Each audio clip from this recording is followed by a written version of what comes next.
लो। देखो साहब लोग तुम्हारे लड़के को ढूंढ रहे। तुम दोनों यहाँ कल शाम से बैठे हो, न घर गए न खाना खाया। थोड़ी सी चाय है, पी लो। तुकाराम, हाँ तुकाराम, हाँ क्या हुआ? मैंने तेरे राहुल को देखा रे तुकाराम। क्या?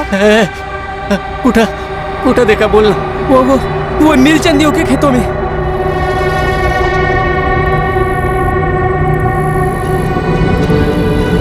किसने मार दिया मेरे बच्चे को?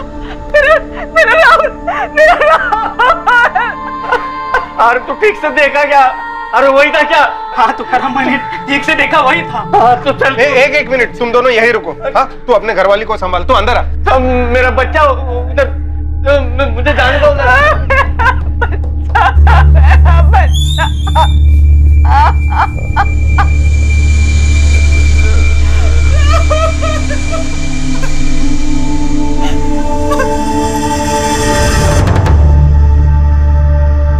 ठीक है विलास, तुम इसे लेकर खेत पर पहुंचो। एम्बुलेंस और फोटोग्राफर को भी बुला लेना।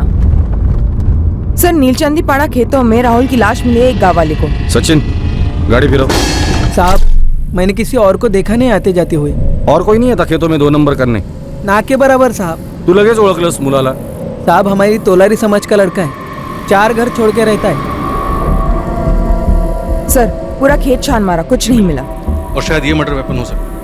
घर वालों को बुलाकर बॉडी की शिनाख्त करवाओ और बॉडी पोस्टमार्टम के लिए भेज दो। और राधिका, खेत दोबारा से स्कैन कर, उसके बाद पूछताछ शुरू करते हैं। सर, जहां शायद उस पर हमला किया गया और उसे मार दिया गया, या फिर उसने कुछ ऐसा देखा जो उसे नहीं देखना चाहिए। खेत में जाते वक्त राहुल के हाथ में एक मोबाइल फोन था, लेकिन लाश के पास पुलिस को कोई मोबाइल फोन नहीं मिला था। यह माजरा क्या था? गरीब किसान तुकाराम तोलारी और उसकी पत्नी मालती के बेटे राहुल को आखिर किसने मार दिया और क्यों?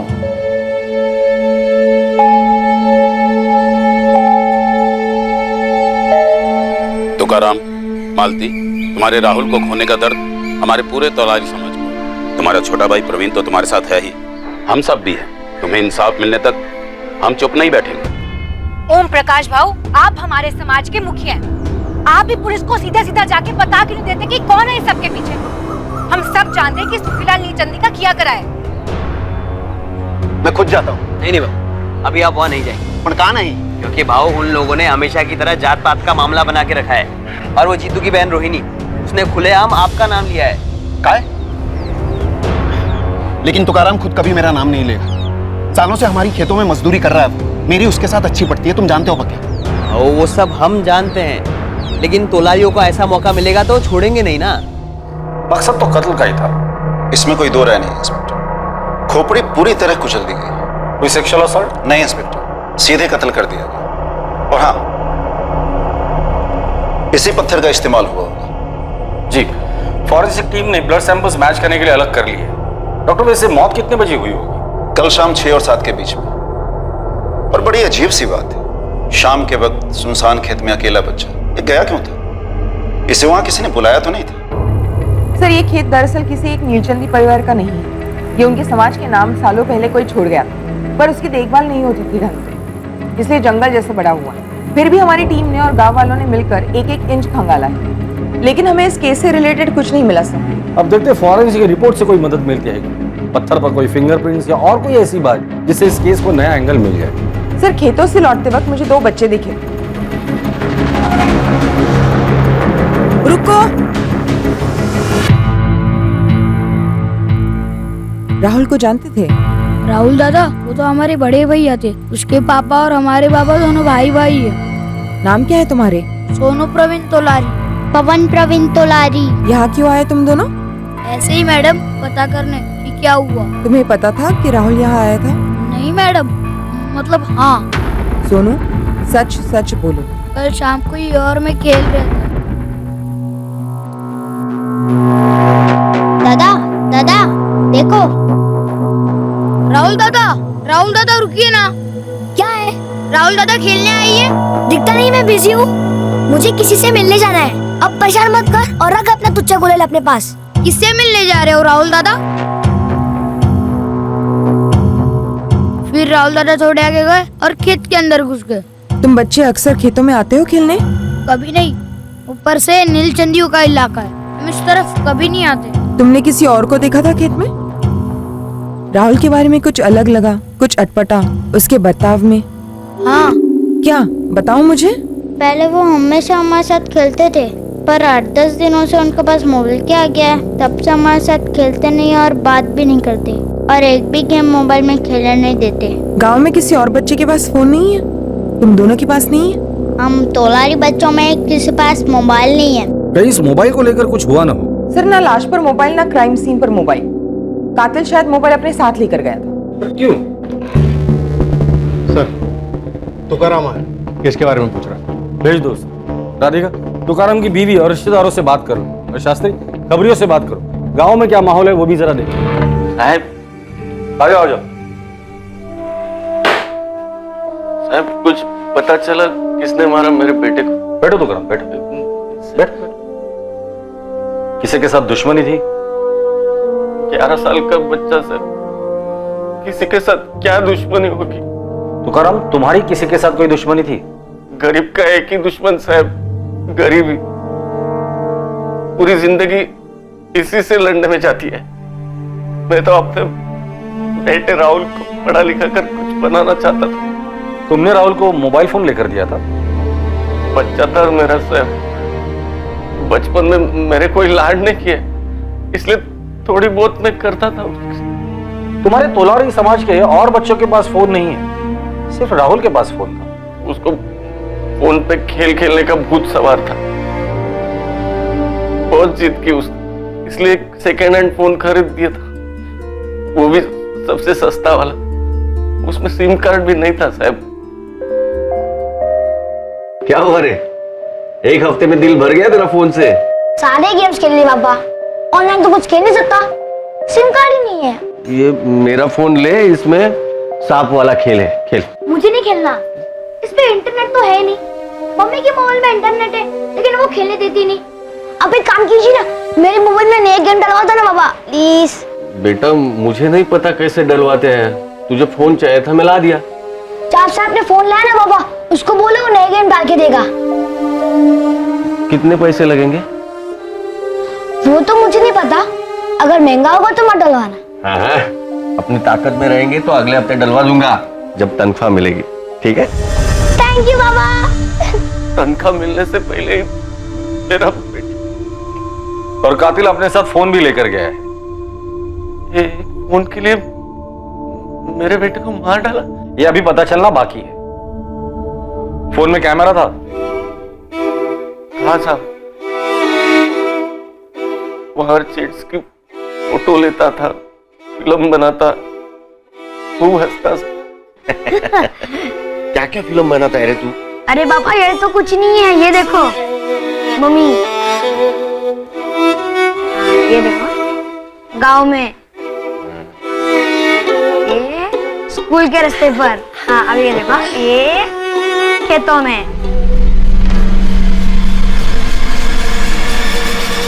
तुकाराम, क्या राहुल ने अपने फोन में ऐसा कुछ कैद किया था या फिल्माया था जो उसे नहीं करना चाहिए था?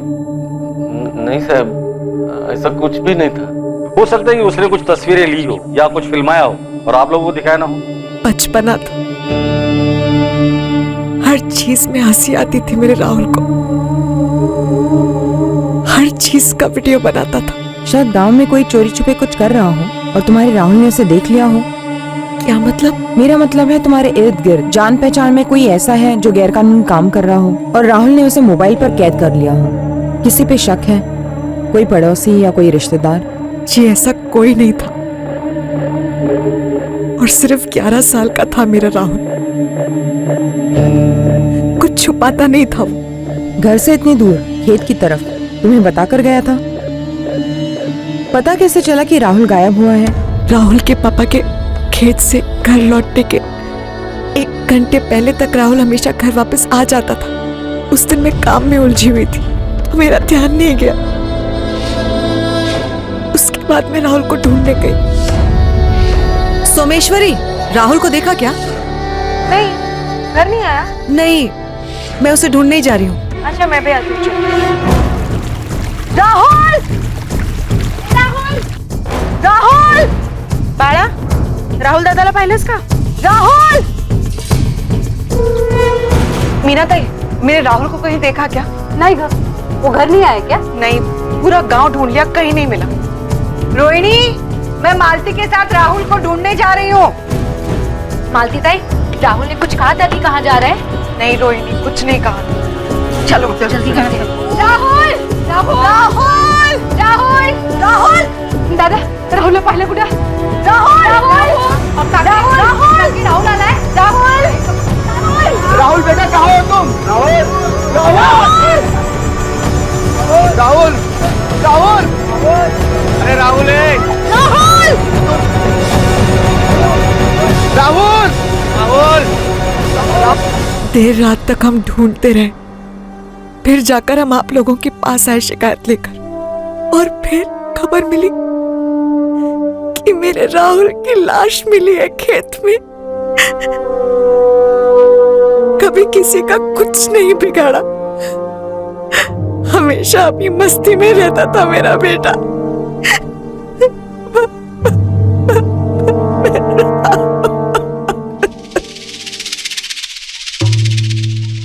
तुम तुकाराम के छोटे भाई हो? जी हाँ, प्रवीण तोलारी। क्या लगता है आपको राहुल को किसने मारा होगा? हम सब भी हैरान है मैडम इस हादसे से, कुछ समझ ही नहीं आ रहा है। तुम्हारा और तुम्हारे भाई तुकाराम के बीच कोई खानदानी दुश्मनी, कोई जमीन का मसला वगैरह? जी नहीं मैडम, हमारे बीच परिवार में कोई दुश्मनी नहीं थी, लेकिन आप जानते ही हैं तोलारी समाज की पीढ़ियों से दुश्मनी चली आ रही है जमींदार नीलचंदियों के साथ। कोई खास नाम? हमारे समाज के लोगों को लगता है उस जमींदार सुखीलाल नीलचंदी का हाथ हो सकता है इसमें। बोल मुकुल, क्या खबर है गांव की? साहब, ये जात पात का लफड़ा लग रहा है। तोलारी समाज के मुखिया से बात हुई। सुखीलाल नीलचंदी, वो तो नीलचंदी समाज का मुखिया है ना? उसका नाम तो काफी अच्छा है। सब अच्छा अच्छा ही बोलेंगे। उस आदमी के मुंह में राम, बगल में छुरी है। नफरत करता है वो हमारे लोगों से। लेकिन ओम प्रकाश भाऊ, एक 11 साल के बच्चे के साथ कैसे दुश्मनी? किसी के बच्चे को मार डालो, उससे ज्यादा दर्द हो सकता है उसे? यहाँ उसने हमारे पूरे समाज को दर्द दिया है, भयंकर दर्द। लेकिन आपके पास कोई सबूत या सुराग है? सबूत ये है कि बच्चे को उनके ही खेतों में मार डाला गया। हिम्मत नहीं हुई ना बड़ों पर वार करने की? हमारे समाज में से कोई ऐसा करेगा? चानस ही नहीं है। वही है सुखीलाल नीलचंदी। ये सुखीलाल कोई छोटा मोटा आदमी नहीं है। जानता हूँ मालिक, लय भारी आदमी है, दूर दूर तक पहुँचे। हाँ, फिर भी नजर रख उस पर, पता कर माजरा क्या है। ये लोग उसका नाम क्यों ले रहे हैं? अगर जात पात का झगड़ा है भी तो बच्चे का मोबाइल क्यों लेके जाते? ये आंकड़ा कुछ फिट नहीं बैठता।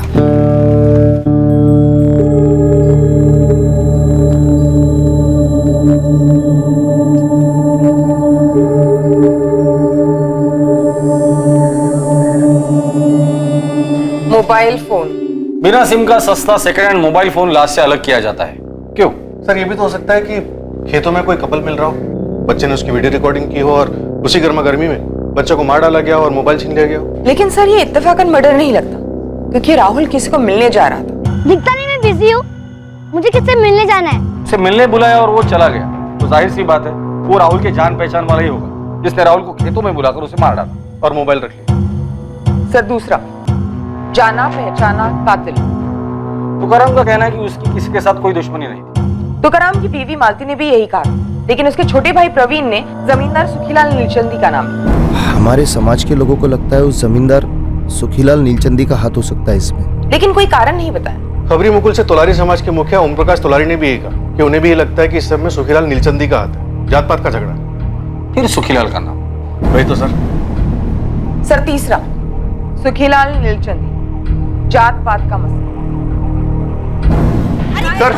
सर, आप जरा आके उस औरत से बात कीजिए ना, पूरा पुलिस स्टेशन सर पे उठा रखा है। कौन औरत?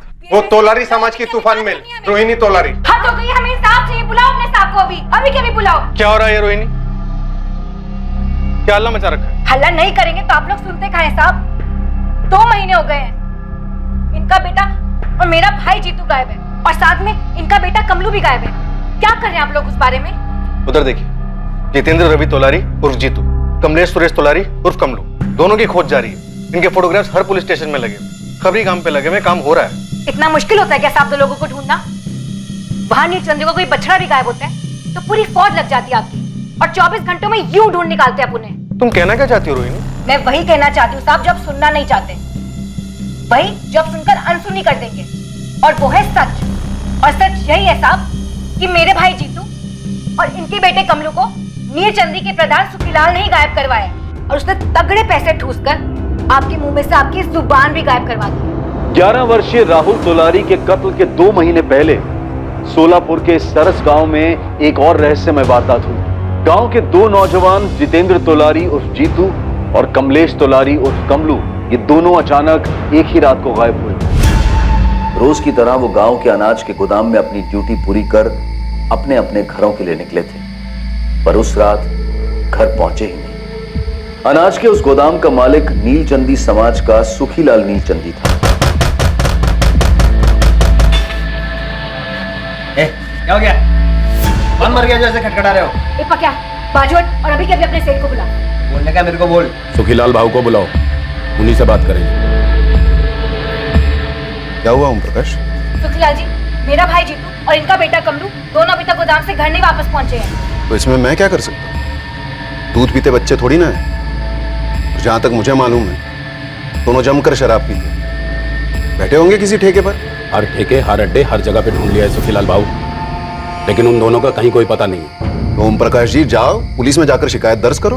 वो तो हम अभी के अभी करने जा रहे हैं, पर इस बार ना हमारी शिकायत आपके खिलाफ होगी सुखीलाल जी। सभी लोग कान खोलकर एक बात सुनो, एक एक करके बात करना, ना ही कोई चीखेगा और ना ही चिल्लाएगा। ये पुलिस स्टेशन है, पंचायत नहीं है। इंस्पेक्टर, ये लड़की बकवास कर रही है।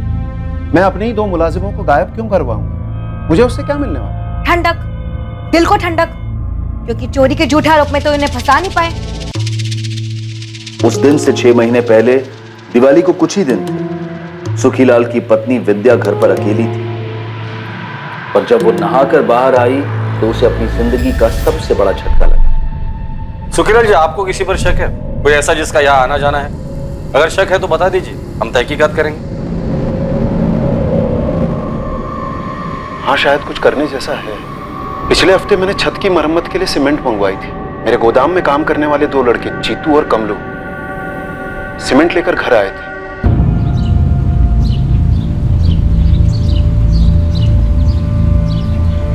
उस खिड़की के नीचे रख दो सारी बोरियां। वो कड़िया जब आएगा तब देख लेगा कैसे क्या करना है, और जल्दी जल्दी हाथ पैर चलाओ। और लगा, ए जीतू, चलो कर कर।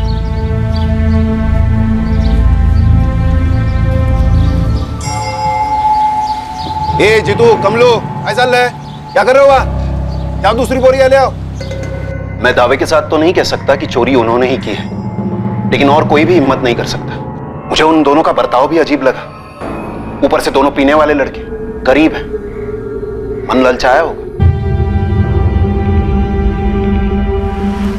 सुखीलाल के शक के आधार पर पुलिस ने जीतू तोलारी और कमलू को गिरफ्तार कर लिया। इससे तोलारी समाज में हलचल मच गई। शास्त्री साहब, आप बिना सबूत के हमारे बच्चों को ऐसे नहीं उठा सकते। वो नीलचंदी कुछ भी कहेगा तो आप लोग मान लेंगे क्या? हमारे बच्चे कोई गलत काम नहीं करते। अरे साहब, अगर गलत काम करते तो मेहनत मजदूरी क्यों करते वो? आप अभी के अभी हमारे लड़कों को छोड़ दीजिए साहब, वरना हमारा पूरा समाज रास्ते में उतर आएगा साहब।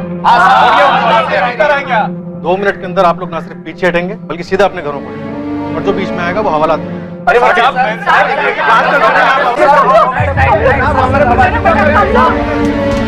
पुलिस ने उन दोनों लड़कों से कड़ी पूछताछ की, पर सारी कोशिशों के बावजूद पुलिस को दोनों से एक ही जवाब मिला। साहब, हमें छोड़ दो साहब, हमें कुछ मालूम नहीं है साहब, हमने कुछ नहीं किया साहब, सच में हमने कुछ नहीं किया साहब। पुलिस को जीतू और कमलू के खिलाफ कुछ नहीं मिला और उन्हें छोड़ दिया गया, और यह चोरी का केस बैक बर्नर पर चला गया था। 6 महीने से खुंदक थी इन्हें साहब। जब मेरे भाई जीतू और कमलू पर चोरी का इल्जाम न लगा पाए तब उन्हें गायब भी करवा दिया। इंस्पेक्टर, जब आपने मुझसे कहा कि आपको उन दोनों के खिलाफ कुछ नहीं मिला तो मैंने अपनी गलती मान ली और उन दोनों को वापस काम पे रख लिया, ताकि 6 महीने बाद आप ये सारा खेल फिर से खेल सको और कोई आप पे शक ही ना करे। एक मिनट, तुम सुखीलाल जी पर कौन सी बुनियाद पर आरोप लगा रही हो? इन्होंने कौन सी बुनियाद पर मेरे भाई जीतू और कमलू पर चोरी के आरोप लगाए थे, और आप लोगों ने कौन सी बुनियाद पर उन्हें गिरफ्तार किया था, उनकी कुटाई की थी? हाँ, जवाब दीजिए। इनका खून खून और हमारा खून पानी, ये कैसा इंसाफ हुआ साहब? तुम्हें जितने भी वाहियात इल्जाम लगाने ना लगाओ, पर इतना याद रखो, जो गायब हुआ है उसे भले ही ढूंढा जा सकता है, लेकिन जो अपनी मर्जी से भाग गया है ना, उसे ढूंढना बेहद मुश्किल है। ये क्या हुई बात साहब? आप फिर से हमारे बिरादरी के लोगों को ही दोषी मान रहे हैं। जितनी संभावना उनके दोषी ना होने की है, उतनी ही संभावना उनके दोषी होने की भी है। जब वो मिलेंगे या पकड़े जाएंगे, तब दूध का दूध और पानी का पानी हो जाएगा। कहीं आपके दूध और पानी के चक्कर में उनका खून ना हो गया साहब। अब हमारे खून को हल्के में ना ले। अब हमारे खून बहने के दिन गए साहब। हम और नहीं सहेंगे, चुप नहीं रहेंगे हम।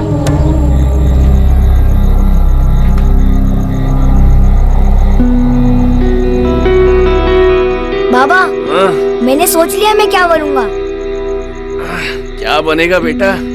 डॉक्टर, इंजीनियर या फिर कलेक्टर? नहीं, मैं आपकी तरह एक किसान बनूंगा। अरे नहीं बाबा, उतर उतर। बैठ। नहीं बाबा, मेरे जैसा मत बनना। देख रहा है ना कमर कैसे टूटी है काम कर करके, और पैसे भी कितने मिलते हैं? कुछ नहीं। अरे बाबा, मैं सारे नए तरीके सीखूंगा। डिग्री लूंगा खेती करने की, और फिर लोन लूंगा, और आपकी छोटी सी जमीन भी तो है। अरे बाबा, कितना सोच रखा है रे तूने? हमारी टीचर कहती है बाबा, जो भी करना हो ना, उसके लिए सालों पहले से प्लानिंग करनी चाहिए।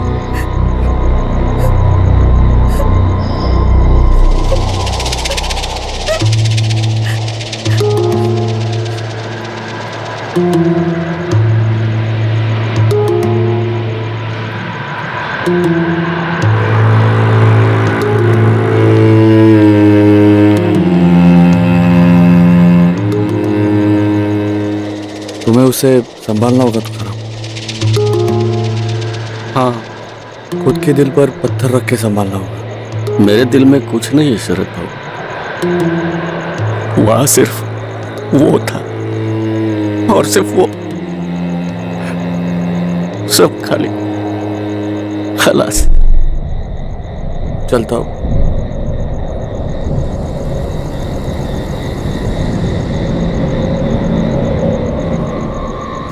बोल मुकुल, क्या खबर?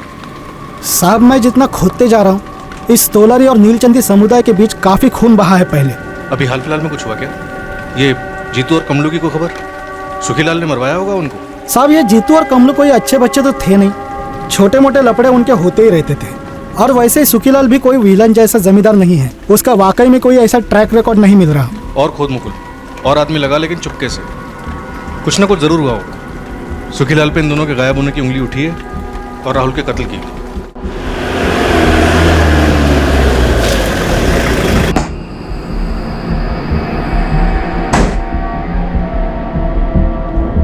सुखीलाल जी, थांबा। आप मेरे साथ चलिए। सुखीलाल जी, सर आपका वेट कर रहे हैं।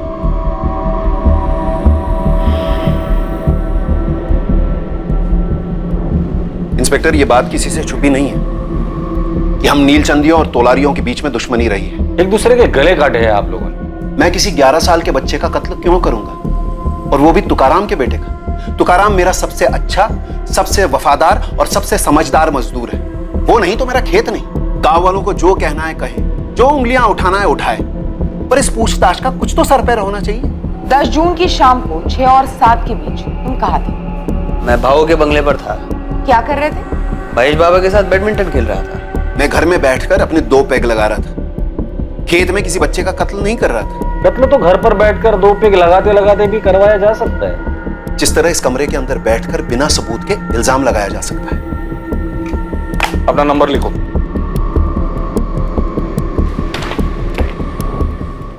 अगर तुम चाहते हो कि तुम्हें इस पैड की तरफ अटका ना जाए, तो चुपचाप ये पैड उठाओ और दोबारा से दो।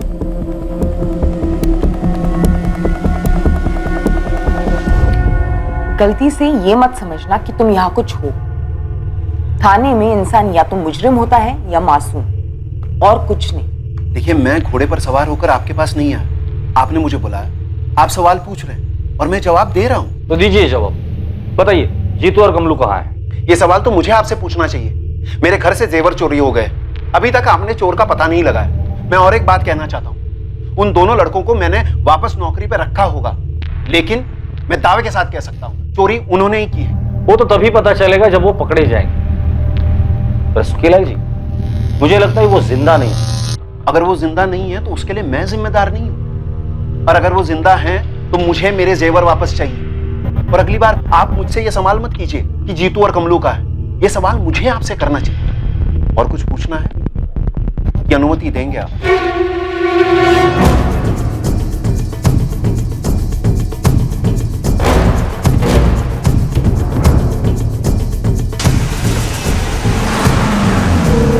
सुखीलाल और उसके आदमियों के कॉल रिकॉर्ड्स तुरंत। जी सर। सुखीलाल को हम क्लीन चिट नहीं दे सकते। तुकाराम सालों से उसके यहाँ मजदूरी कर रहे हैं, तो दोनों के बीच खटास पैदा हुई होगी, या फिर ऐसी कोई बात जो अभी तक हमारे रडार पर नहीं आई।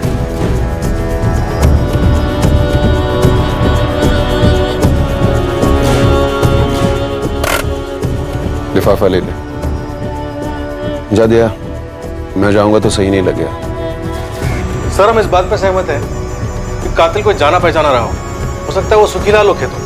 फोन लोकेशन घर का दिखा सकता है अगर फोन घर पे छोड़ा हो। वो तो वो आराम से कर सकता है।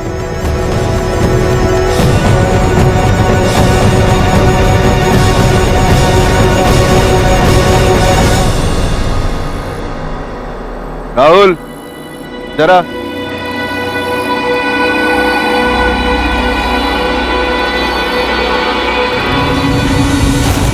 मैं आ गया सुखीलाल काका। मुझे मालूम था तू आएगा। तुझे अपने मोबाइल में नए गेम्स चाहिए थे ना? हाँ? दे अपना फोन दे पक्का को, वो तुझे नए गेम्स डाल के दे। हो सकता है बच्चे ने मोबाइल में सुखीलाल के खिलाफ कुछ तो रिकॉर्ड किया होगा, इसलिए सबूत और गवाह दोनों मिटा दिए। या मोबाइल में गेम डालने के बहाने बच्चे को खेत पे बुलाया और उसे मार दिया गया हो, क्योंकि मकसद मारना था। क्यों? कोई ठोस मकसद भी तो सामने आना चाहिए। सर ये कत्ल एक आग लगाने के लिए हो सकता है। दोनों गुटों के बीच एक चिंगारी, गुलेल से मारा गया पत्थर। मुझे लगता है कि तुकाराम से हमें दोबारा बात करनी चाहिए। कुछ तो है जो हमसे छुपा रहा है। सर मुझे उसकी बीवी के बारे में भी ऐसा लगता है, कुछ तो अटपटा है। सर मैं तुकाराम को लेकर आता हूँ।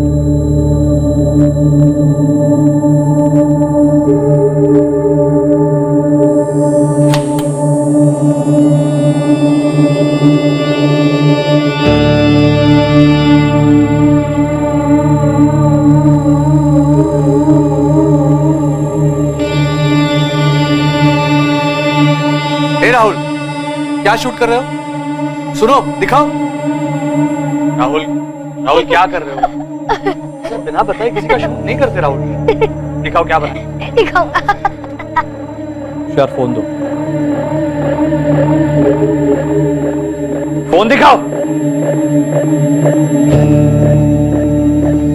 आज के बाद तुम मेरे फोन को हाथ नहीं लगाओ। मैं सिर्फ गेम्स खेल रहा था। मैंने कहा ना छुओगे नहीं। तो बाबा मुझे खुद का फोन लेकर क्यों नहीं देते?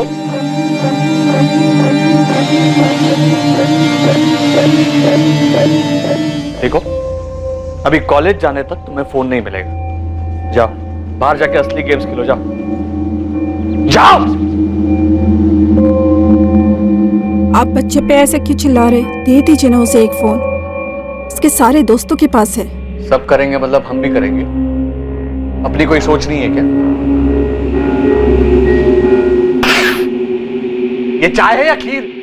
लाइए मैं दूसरी बना लाती हूँ।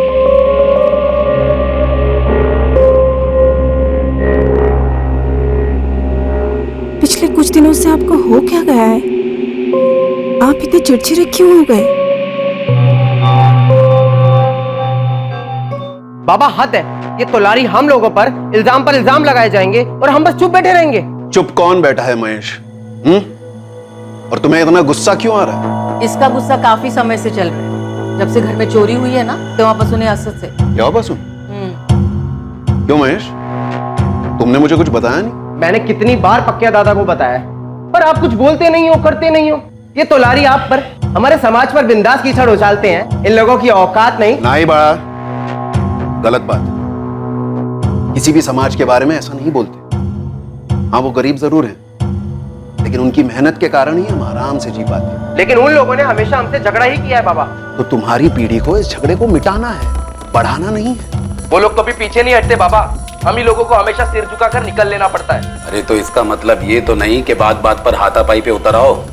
पुलिस है, प्रशासन है, और हमारे लोग राजनीति में भी है। हमारे कोई लोग वोग नहीं है बाबा। ये लोग नीलचंदियों के जेब में है। हमारे सिर्फ हम लोग हैं, और हम लोगों के बीच में भी गद्दार है। नहीं साहब, मेरी सुखीलाल सेठ से कोई शिकायत नहीं। लेकिन तुम्हारे समाज वाले उस पर उंगली उठा रहे। सुनने में आया कि सुखीलाल के साथ तुम्हारा कोई पुराना मसला है। क्या मसला? वो तुम कह रही थी। हाँ मैडम, ये सुखीलाल का आदमी पकिया 1 नंबर का खड़ूस है। तो क्या हुआ उसे? कुछ किया? छेड़ा तुम्हें? नहीं, वो नहीं। वो कल आया था यहाँ, इस तुकाराम को कुछ पैसे दे रहा था। अच्छा, ये पहली बार हो रहा है? मैंने तो पहली बार ही देखा मैडम। पर ये हो क्यों रहा है? तुकाराम सुखीलाल के पैसे क्यों ले रहा है? वो लोग तो हमारे दुश्मन हैं। हमारे समाज की जो दुश्मनी है नीलचंदियों से, वो मेरी दुश्मनी नहीं है साहब। मैं कभी किसी लफड़े में नहीं पड़ा हूं। मुझे तो बस अपने काम और अपने बच्चे से मतलब था, और अब मेरा बच्चा ही नहीं रहा तो काम करने में मतलब ही नहीं रहा। काम के दौरान सुखीलाल या उसका आदमी पकिया या और किसी से कभी झगड़ा हुआ था? नहीं साहब, कभी नहीं। उल्टा कल सुखीलाल सेठ ने पकिया के हाथों मेरी तनख्वाह और 1 महीने का एडवांस भिजवाया। बोले काम मत छोड़ना, इज्जत करते हैं मेरी साहब मेरे काम की। सोमेश्वरी, क्या तुम्हें वाकई में लगता है कि सुखीलाल ने राहुल को मारा या मरवाया होगा? कोई और माजरा? सालों से पड़ोसी रही हो तुम। देखिए मैडम, मेरा नाम नहीं आएगा ना? नहीं, बोलो। जिस शाम को राहुल गायब हुआ था, हम लोग पूरा गांव उसे ढूंढ रहे थे मशाल लेकर, मगर हमें लाश नहीं मिली। राहुल! राहुल बेटा कहाँ हो? राहुल! हाँ, दूसरे दिन किसी गांव वाले को मिली, नीलचंदियों के खेत में। लेकिन आप लोगों को कैसे पता चला कि राहुल अपनी मर्जी से खेत पर गया था? जब मैंने पूछा था राहुल के चचेरे भाइयों से, सोनू और पवन। तुम्हें पता था कि राहुल यहाँ आया था? नहीं मैडम, मतलब हाँ। राहुल दादा खेलने आई है? दिखता नहीं, मैं बिजी हूँ, मुझे किसी से मिलने जाना है। जब आपने पूछा तब उन दोनों बच्चों ने आपको बता दिया कि राहुल खेत पे गया था। पर जब हम सब लोग, पूरी बिरादरी उसे रात भर ढूंढ रहे थे, तब दोनों ने चूं तक नहीं की। तो तुम ये कह रही हो कि किसी ने उनसे चुप रहने के लिए कहा था? उनका बाप जो है प्रवीण, तुकाराम भाऊ का छोटा भाई। भाइयों के बीच कोई मसला? जमीन। अरे दादा, वो जमीन सड़ रही है। कुछ सड़वड़ नहीं रही है, हमारे पुरखों की जमीन है जो हमारे बाबा ने हमें दी है। अरे रुमाल जितनी जमीन बंजर है, अब खरीदार सामने से आया है। अरे मुझे आंसू की हमें नहीं बेचनी है, वो जमीन हम हमारे बच्चों को देंगे, मेरे राहुल को, मेरे सोनू पवन को, वो उनके बच्चों को देंगे। ए बक दादा, भुलाई महान है, मेहनती भी है, अच्छा खासा कमा लेता है और बचा भी लेता है, पर हर कोई तेरे जैसा नहीं बनना चाहता। कम से कम मैं तो नहीं बन सकता। एक सामने से खरीदार है, अब तो ना मत कर। आता काय भी झालं तरी मेरा जवाब नाही हो। अरे पर पैसा ही सब कुछ नहीं होता है प्रवीण, इंसान की इज्जत भी कोई चीज होती है। अहो वहिनी, तुम्ही तरी समजावा की।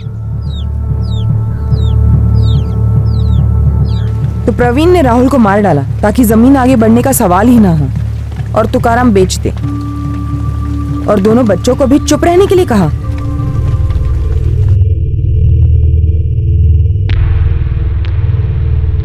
एक मिनट, दोनों बच्चे सोनू और पवन मेरे साथ चलेंगे।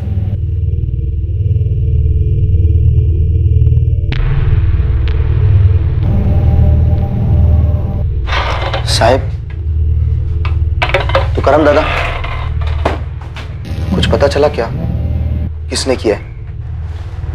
नहीं। तो साहब मुझे बस ना, सुनने में आया तुम दोनों भाइयों के बीच जमीन को लेकर कुछ झगड़ा चल रहा है। 15/17 तोलारी पड़ा। तो इस जमीन का राहुल के कत्ले से क्या ताल्लुक है? तुकाराम, तुम जमीन बेचना नहीं चाहते, और प्रवीण, तुम जमीन बेचना चाहते। तो सिर्फ इतने के लिए मैं अपने भतीजों को मार दूंगा? सोनू, पवन, देखो तुम्हें सच बताना होगा। क्या तुम्हारे बाबा ने तुमसे ये कहा था कि किसी को नहीं बताना कि तुमने राहुल को खेत में जाते देखा था? नहीं मैडम, भगवान की कसम, बाबा ने हमें ऐसा कुछ नहीं कहा था बोलने के लिए। तो फिर बेटा तुमने सारे गांव वालों को खेत वाली बात क्यों नहीं बताई? हम दोनों काफी डरे हुए थे कि राहुल दादा के साथ कुछ गलत तो नहीं हो गया। हमें कुछ समझ नहीं आ रहा था, इसलिए हमें किसी को बोला नहीं। आपको मुझ पे शक है ना? तो इनसे भी पूछो ना, इन्होंने बच्चा खोया अपना, क्या इनको भी मुझ पे शक है? नहीं साहब, हमारी जमीन का मसला ऐसा कोई मसला नहीं है, और प्रवीण मेरे साथ ऐसा कभी नहीं करेगा। 10 जून की शाम को कहाँ थे? मैं रहीम खान की जमीन पे काम कर रहा था। नंबर 2 उसका। पहले अपना नंबर दो प्रवीण।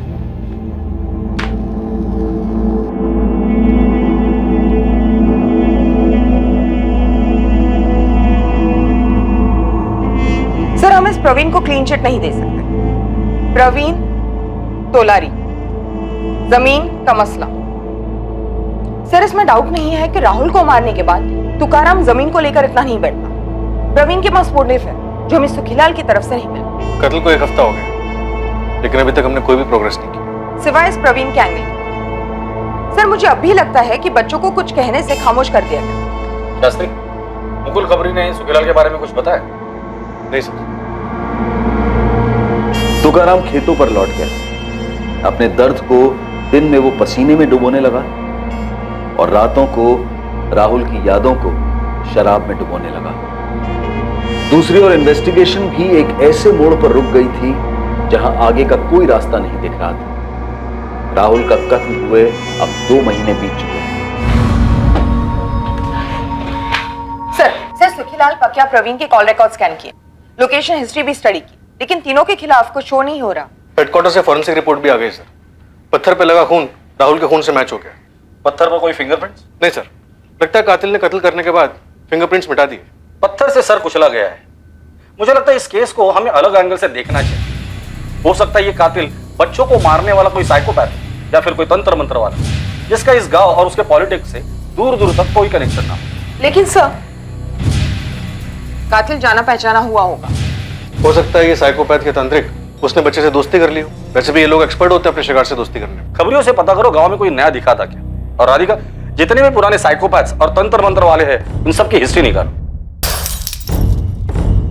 इससे पहले कि पुलिस किसी और एंगल पर काम शुरू करती, मौजूदा एंगल्स में से पुलिस को एक नहीं बल्कि 2 चौंकाने वाली खबरें आई।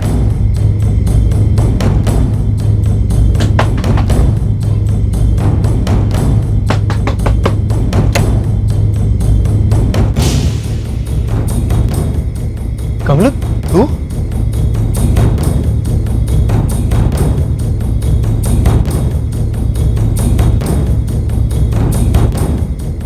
हेलो मुकुल भाई, लतीफ। मुकुल, अपने लड़के को बोल वहां से ही ले ली। नजर बनाए रख, मैं भी क्या भी पहुंच रहा हूं।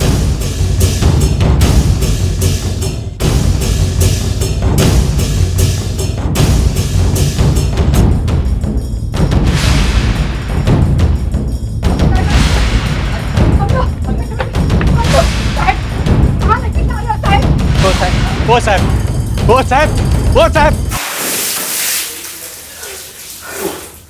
तुम दोनों में से कौन मुंह खोलेगा? इस बात पे चल रहा था झगड़ा। साहब, मैंने तुकाराम दादा से एक सवाल पूछा था।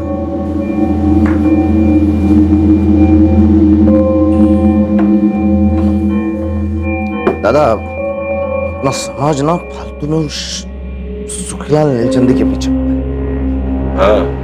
मुझे लगता है ना राहुल का कत्ल उस शरद भागवे ने किया है। शरद भाऊ का नाम क्यों ले रहा है? क्यों शरद का नाम छुपा रहे हो तुम? क्या मतलब है तेरा प्रवीण? उसको मालूम है ना, उसको मालूम है। वो साला शरद आपके नाक के नीचे आपकी सहमति से आपकी बीवी मेरी मालती वही के साथ सोता है। वो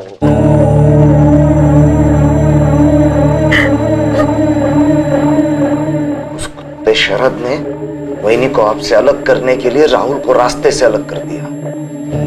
आप यहाँ बैठकर सब सह रहे, सिर्फ आंसू बहा रहे। क्या बोला? यही काट दूंगा साले। करम, क्या प्रवीण ने जो बताया है वो सच है? तुकाराम, तुम्हें बताना पड़ेगा। तुम्हारे इकलौते बेटे राहुल का कत्ल हुआ है। जो प्रवीण बोल रहा है वो सच है? क्या तुम भी इस कत्ल में शामिल थे? नहीं। तो फिर बोलो, माजरा क्या है? तो बता कम, कहाँ था इतने? और तेरा जोड़ीदार जीतू कहाँ है? ये सच है कि मेरी पत्नी मालती और शरद बागवे के बीच रिश्ता रहा है मेरे सामने।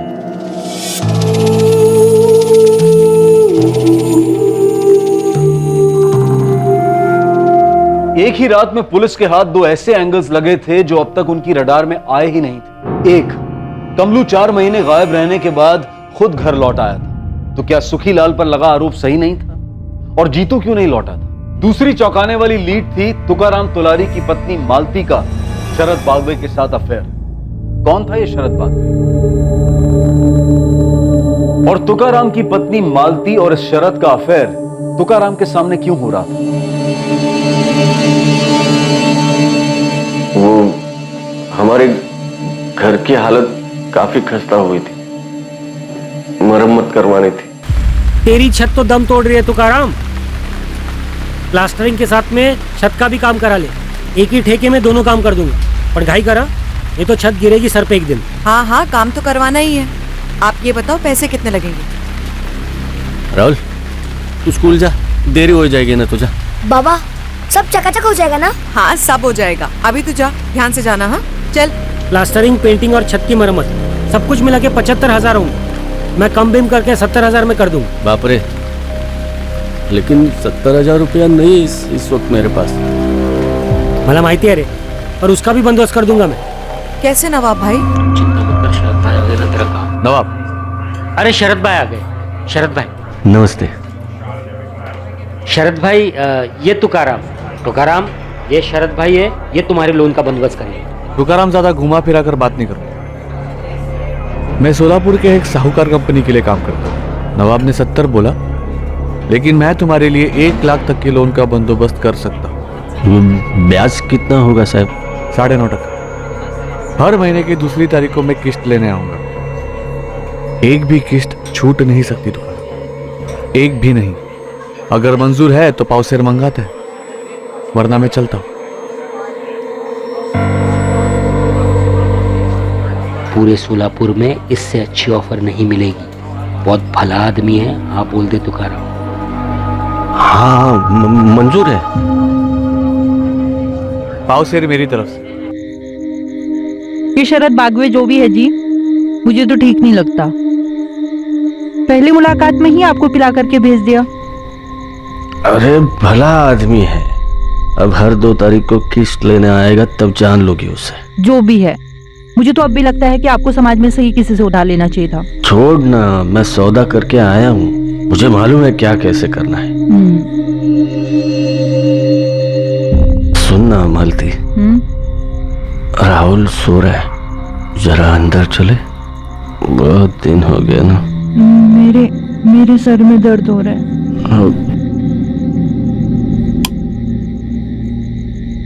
अगले दिन से घर काम शुरू हो गया और 1 हफ्ते में पूरा हो गया, और फिर 2 तारीख भी आ गई। अरे नमस्ते। नमस्ते शरद भाऊ। नमस्ते। काम पूरा हो गया? हाँ जी, हो गया। हाँ, मालती मेरी पत्नी। नमस्ते। सुंदर।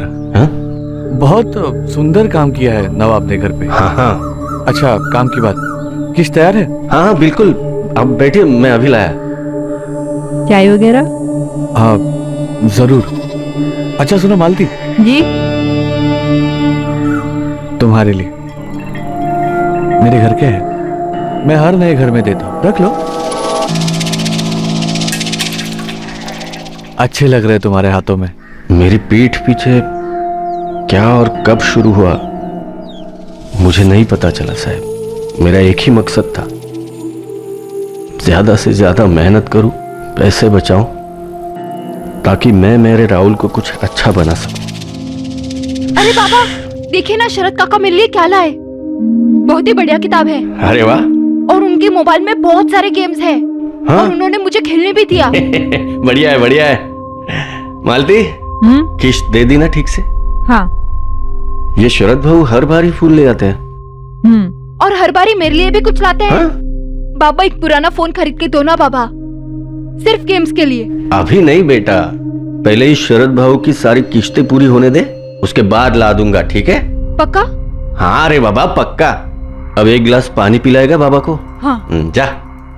12 में से 6 किस्तें पूरी हुई थी, सब ठीक ठाक चल रहा था। कम से कम मुझे तो ऐसे ही लगा था।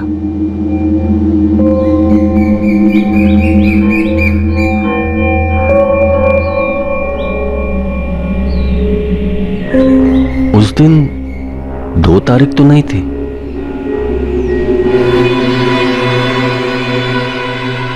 जी किया था दोनों के टुकड़े टुकड़े कर दूं वहीं के वहीं।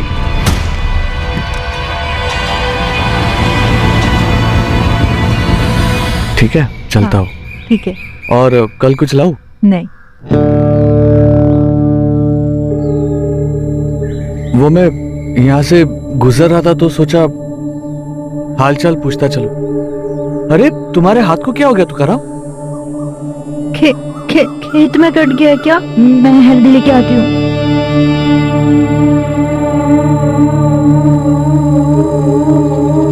तुकाराम, आज रात को 8 बजे मिल मुझे ठेके पर।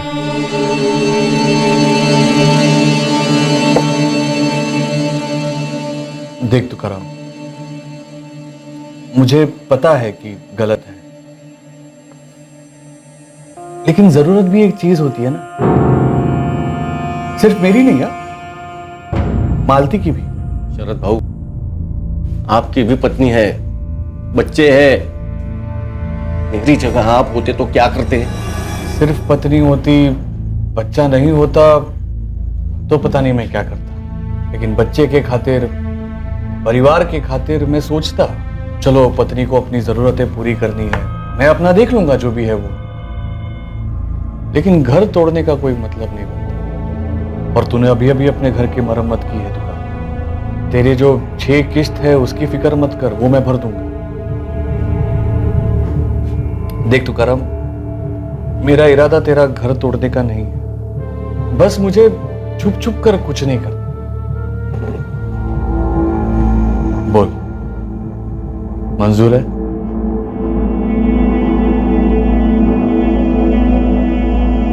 घाव संभाल, अभी नया है, थोड़े दिन में भर जाएगा। लालच था, मजबूरी थी, डर था, पता नहीं क्या था, शायद सब था, पर मैंने मेरी पत्नी और उसके प्रेमी का रिश्ता कबूल कर लिया।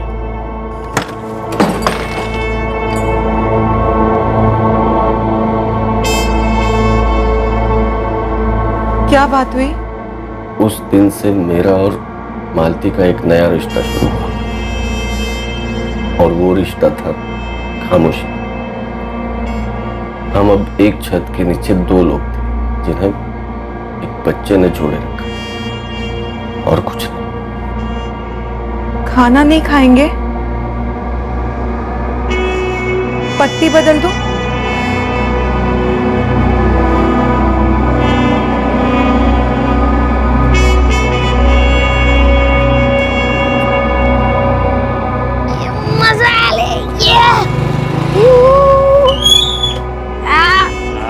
मजा आली काका। मजा आली? हाँ, अगली बार तुझे और दूर ले जाऊंगा और एक दिन तुझे चलाना भी सिखाऊंगा, ठीक है? बाय काका। बाय। थोड़ी ही दिनों में एक आदत सी हो गई, सिर्फ राहुल के बारे में सोचना, सिर्फ उसके लिए जीना। बाकी सब कुछ मानो तो एक पूरा सपना था, और उस पूरे सपने की आदत हो गई मुझे। उसे मैं झेल लेता सिर्फ अपने राहुल के लिए, और अब राहुल को ही मार। साहिब, मुझे लगता है उस साले शरद ने मारा है हमारे राहुल को। नहीं। क्यों नहीं? तुम्हें कुछ और पता है या कुछ छुपा रहे हो हमसे?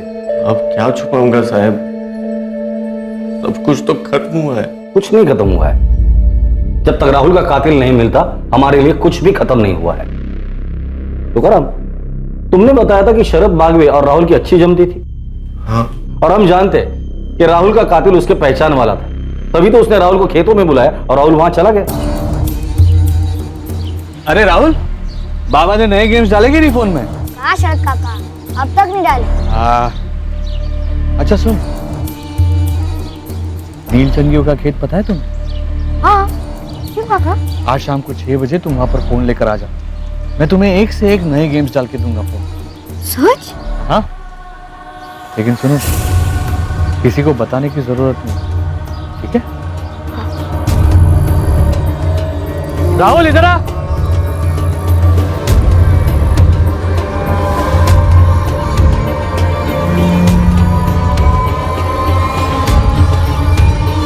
लेकिन शरद क्यों मारेगा मेरे बच्चे को?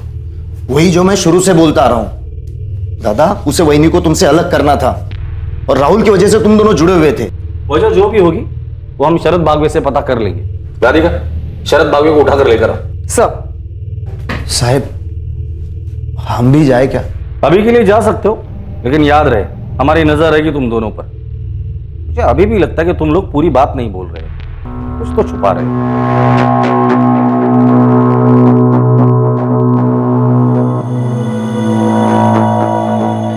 क्या बोला कमलू ने? कह रहा है कि वो भागा ही नहीं। भागा नहीं था तो कहां था पिछले 4 महीने से? और तेरे बाप ने मिसिंग कंप्लेंट क्यों दर्ज की? साहब उस सुखीलाल नीलचंदी के घर चोरी हुई, तब आप लोगों ने मुझे बेकार में इतना तोड़ा। उसके बाद मेरे खिलाफ कुछ साबित नहीं हुआ, लेकिन सुखीलाल के गोदाम में काम करने के लिए मन नहीं कर रहा था साहब। इस गांव से ही बाहर निकलना चाहता था, इसलिए मैं दिल्ली चला गया। क्या काम कर रहा था दिल्ली में? कहाँ काम कर रहा था? पहाड़गंज में एक ढाबा है, रोलीदा ढाबा, वहां बैटरी का काम कर रहा था। ऐसा कितना बिजी था जो घर पे एक भी फोन नहीं कर सकता था तू? और पिछले 4 महीने से तेरा फोन भी स्विच ऑफ था। साहब वहां जाते मेरा फोन खराब हो गया, टाइम ही नहीं मिला रिपेयर करने के लिए। आपको नंबर देता हूँ ढाबे का, पूछ लीजिए रोली सेठ से। नंबर लिख। तो वापस क्यों लौटा? अब वापस नहीं लौटा हूँ साहब, 1 हफ्ते की छुट्टी पर आया हूँ। और तेरा जोड़ीदार जीतू, वो भी उसी ढाबे पे काम कर रहा था, उसे भी छुट्टी नहीं मिली, उसका फोन भी खराब था पिछले 4 महीने से। मुझे नहीं पता साहब जीतू कहाँ है, मैं अपने से अकेले गया था दिल्ली, पिछले 4 महीनों से उससे बात तक नहीं हुई मेरी। लगता पिछली बारी तुम दोनों की ठीक से खातिरदारी नहीं की थी हमने। तुझे क्या लगता है हम लोग इतने मूर्ख हैं तो तेरी बातों में आ जाएंगे? हाँ साहब मैं झूठ नहीं बोल रहा हूँ साहब, मुझे नहीं पता जीतू कहाँ है। आपको नंबर दिया, आप रोली सेठ को फोन करके पूछ लीजिए। और फिर से अगर मुझे मारा ना साहब तो मैं वकील करूंगा और मेरे पूरे समाज को इकट्ठा करूंगा। धमकी दे रहा है पुलिस को? खुद की इज्जत और जान बचाने को आप धमकी कहते हो तो इसे धमकी समझ लीजिए सर। दिल्ली वाले ढाबे के मालिक ने क्या कहा? वही बोला जो कमलू कह रहा है सर, मैंने वहां की पुलिस को डबल चेक करने के लिए कहा है। चलो मान लेते हैं ये कमलू सच भी बोल रहा है, लेकिन उसी रात ये जीतू कैसे गायब हो जाता है और पिछले 4 महीने से नो कॉन्टैक्ट जोन में है, और दोनों के परिवार एक साथ मिसिंग कंप्लेंट कैसे दर्ज कर सकते हैं? सर दोनों परिवारों पर नजर रखना बनता है, कुछ तो खटक रहा है।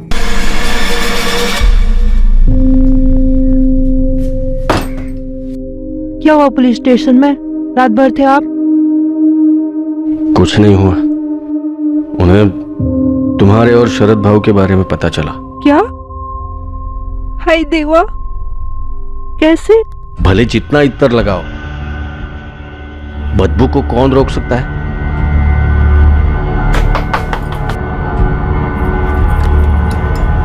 मालती जी, कुछ पता चला मेरे बेटे के कातिल के बारे में? थाने बुलाए तुम्हें साथ में।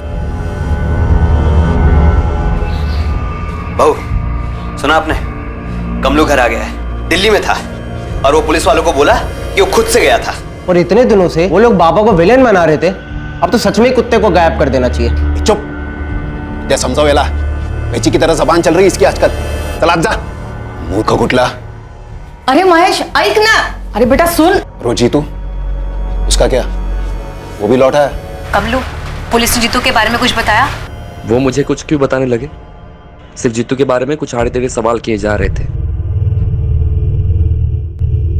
सर आप हमसे ऐसे सवाल क्यों पूछ रहे हो जिनके जवाब आप पता कर चुके हो? क्योंकि हर मुंह से निकला हुआ जवाब एक नया सच होता है शरद बागवी। पिछले 1 साल से तुकाराम तोलारी की बीवी मालती के साथ तुम्हारा अफेयर चल रहा है। जी। क्या राहुल ने तुम दोनों का ऐसा कोई वीडियो बनाया था जो किसी को देखना नहीं चाहिए था? क्या बकवास कर रहे हैं सर? ऐसा कुछ नहीं हुआ था। शरद, क्या तुमने राहुल को मार डाला खेतों में बुलाकर? क्या अनाप शनाप बक रहे हो सर आप? वो बच्चा मुझसे प्यार करता था।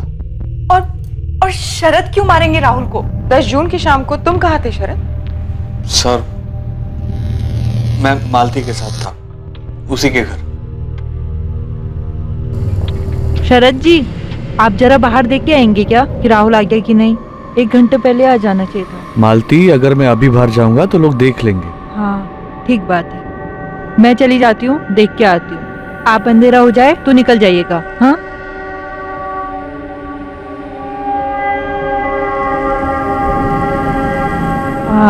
और सुनिए, राहुल के बाबा भी आने वाले होंगे, उनके आने के बाद ही निकलिएगा। मैं आती हूँ।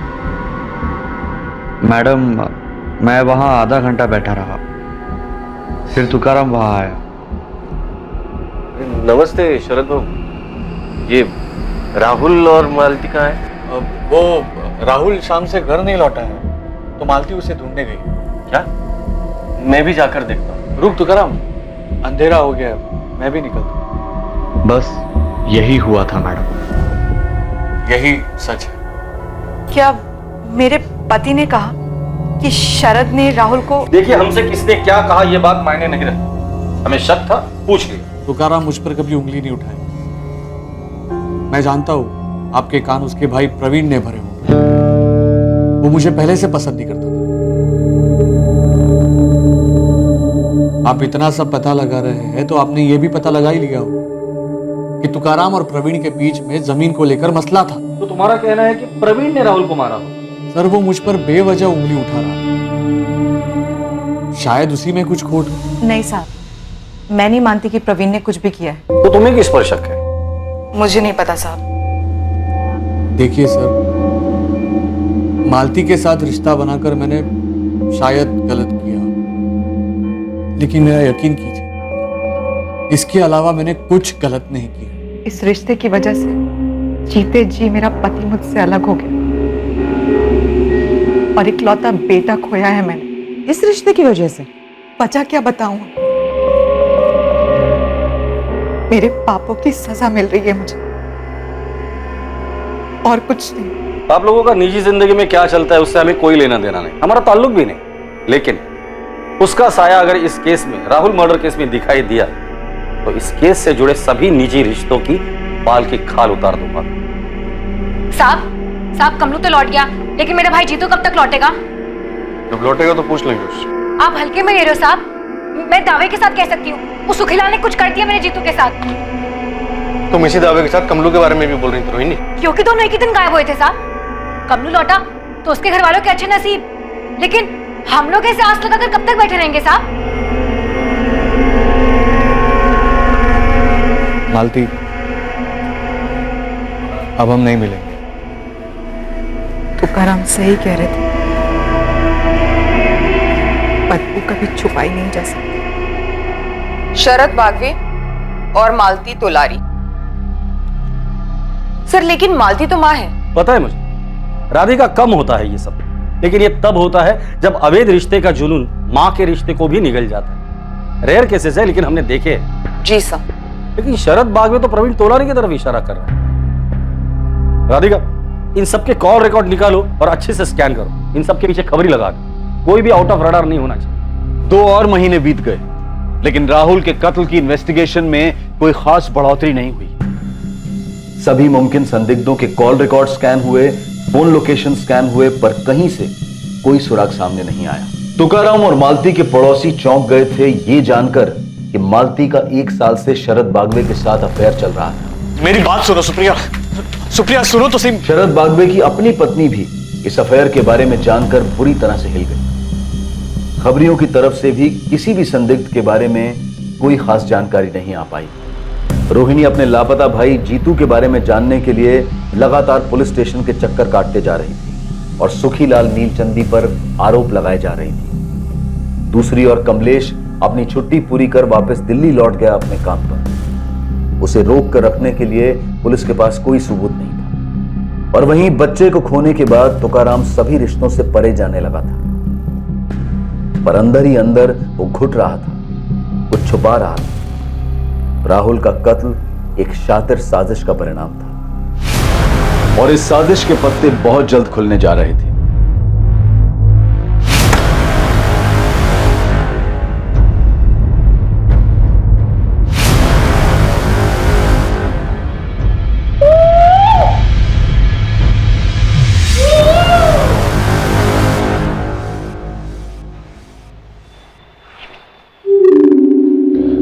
विलास सर, अरे कमलेश का फोटो उतारो यहाँ से। बंदा लौटा, खुद से गया था, उसकी मिसिंग कंप्लेंट क्लोज की है। दारू? जी सर। मेरे भाई की फाइल क्लोज कब करेंगे साहब? जैसे कमलेश खुद से लौटा और अपनी फाइल क्लोज करवाई, हमारा मानना है तुम्हारा भाई भी जल्दी लौटेगा और उसकी फाइल क्लोज होगी। देखिए सर, आपने बड़ी चालाकी से उस सुखीलाल को हमारी बिरादरी के बच्चे राहुल के कत्ल के केस से तो बचा लिया होगा, लेकिन मैं उसे मेरे भाई के केस से इतनी आसानी से बचने नहीं दूंगी। हाँ मुकुल बोल। मालिक एक टिप है, जल्दी बोल। आपका ये राहुल मर्डर केस और जीतू मिसिंग केस जुड़े हुए हैं, आप मिल सकते हो? ठीक है, 10 मिनट दे। रोहिणी, हमें लगता है तुम्हारे भाई की फाइल जल्दी क्लोज होने वाली है। क्या हुआ साहब? क्या किया सुखीलाल ने मेरे भाई के साथ? साहब मैं भी आ रही हूँ आपके साथ। तुम अभी घर जाओ, हमें हमारा काम करने दो। साहब उसका नाम माया है, माया तोलारी, पांचवी पास, मेरे बहन के साथ स्कूल में पढ़ती थी। देख मुकुल, जान पहचान दोस्ती एक अलग बात है, लेकिन मैं तुझे नहीं बता सकती कि वहाँ क्या हुआ था। हमारी बिरादरी के लोगों ने ना मिलकर भगवान की कसम खाई थी कि कोई भी बात बाहर नहीं जाएगी। बच्चे तो भगवान का रूप होते हैं ना माया, और एक बच्चे का कत्ल हुआ है, वो भी तेरी बिरादरी का था। लेकिन तू समझ क्यों नहीं रहा है? मैं नहीं बता सकती कि वहाँ क्या हुआ था। कहाँ क्या हुआ था? वो जिस दिन राहुल का मर्डर हुआ था, उसके दूसरे दिन उसके घर पे समाज की मीटिंग हुई थी। क्या मीटिंग? पर तू कह रहा था जीतू मिसिंग केस और राहुल मर्डर केस आपस में जुड़े हुए, कैसे? माया मेरे को बताइए, मैं आपको बताऊंगा। आप सुखीलाल से पूछेंगे, तुकाराम से पूछेंगे, अब डायरेक्ट उठा के पूछ लो ना साहब। मैं तो पहले से बोल रहा था ये जात बिरादरी का झोल है। सुनिए सुनिए, उठिए, पुलिस आई है, उठिए, पुलिस आई है।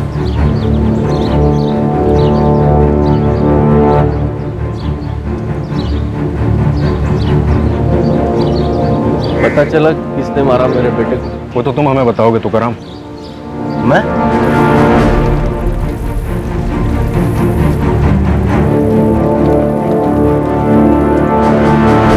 तुकाराम, 11 जून को दोपहर को तुम्हारे घर पर मीटिंग हुई थी तुम्हारे तोलारी समाज की।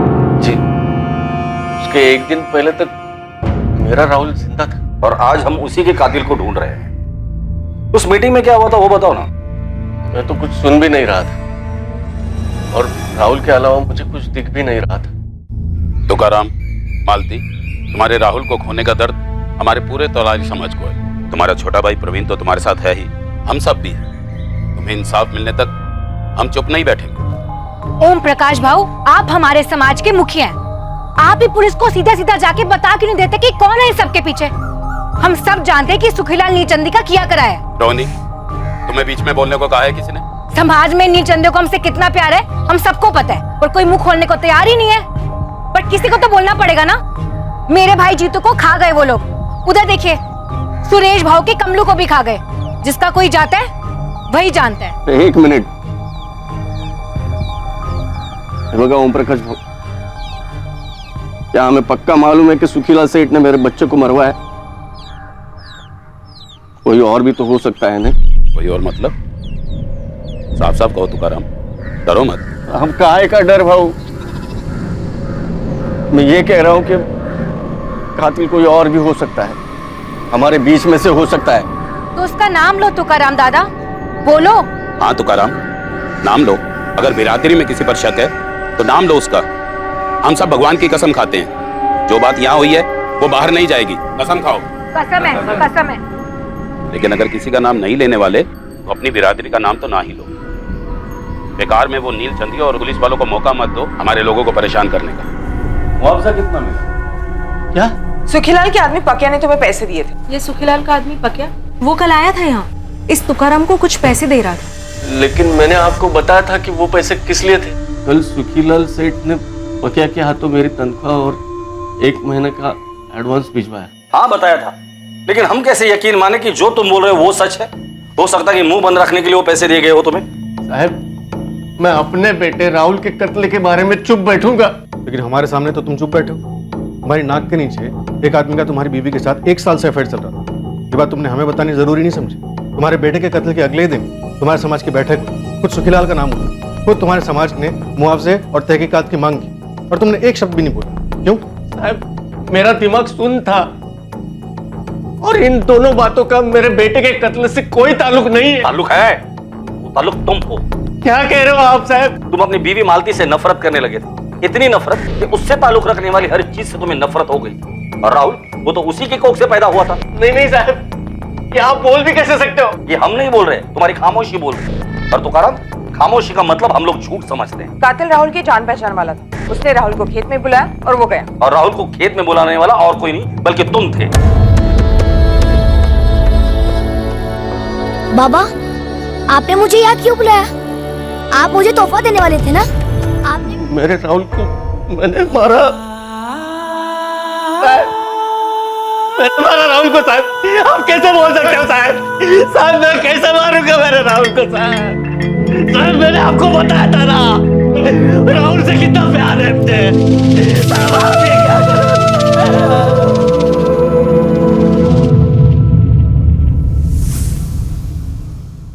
तुमने राहुल को नहीं मारा तो फिर किसने मारा तुकाराम?